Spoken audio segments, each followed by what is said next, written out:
We are joined now by Bill Vankus, the president of the Rhinelander Historical Society. Thanks for joining us this morning. I appreciate it. Here. It's a slippery morning out there. The roads weren't easy to get you here. It was better than I thought it was going to be. So, well, that's good. If you don't set your goals too high or whatever that is, you can meet them a lot easier. But that's like my exact life motto. Well, Bill, we're glad you made it on the show. We love anything history related, and we know you have some pretty exciting events coming up with the Society. We do. Our busy season is the summer. Normally the museum is open from Memorial Day to Labor Day.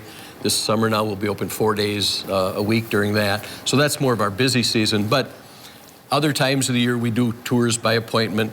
We get a lot of people that ask us questions. We have to do research to answer those, that type of a thing. And then about a month ago we had our Halloween open house, which was a great success. We really had a busy day. That day was great. And then now coming up on on Saturday will be our holiday open house, and it's a combination. We have 4 different groups that will sing Christmas carols during the day, so there's that music in the house. We'll have homemade cookies and eggnog and all of that good stuff along with it. So it's a good time for people to come in and just listen to the music, enjoy the treats, take a tour if they'd like to. So that's coming up on Saturday, and then next Thursday, a week from tomorrow, will be our second in our series that we just started called Hops in History. The first one dealt with World War II German POW camps, because there was one here in Rhinelander. And then so now this next one coming up, there's a man by the name of David Tank that makes really cool books. I have one here, but I could show it to you. And it's, he finds old postcards, and then he goes and he tries to stand in the exact same spot and take a picture today. And so you can see, and in many cases it's the same building, just changed a little bit, or the trees are different or things. But in some cases, like on the south side, there's a picture of the Rhinelander Refrigerator Company, and now there's a picture of the Pelican Heights Apartments or whatever it's called. So some you can tell, some you can't. But anyway, so David's going to be there on Thursday. He will have copies of his book to sell. Let's see it. Yes. If anybody's interested in that. It's a great book.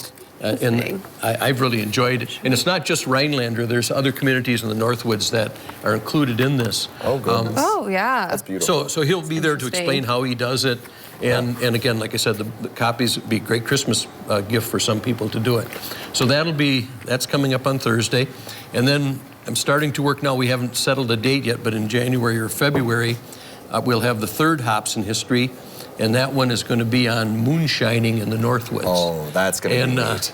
And there was, this is part of the fun of looking stuff up. There was a fairly active group here right around Rhinelander. Yeah, and we're talking big leagues. One of them had a 4,000-gallon tank.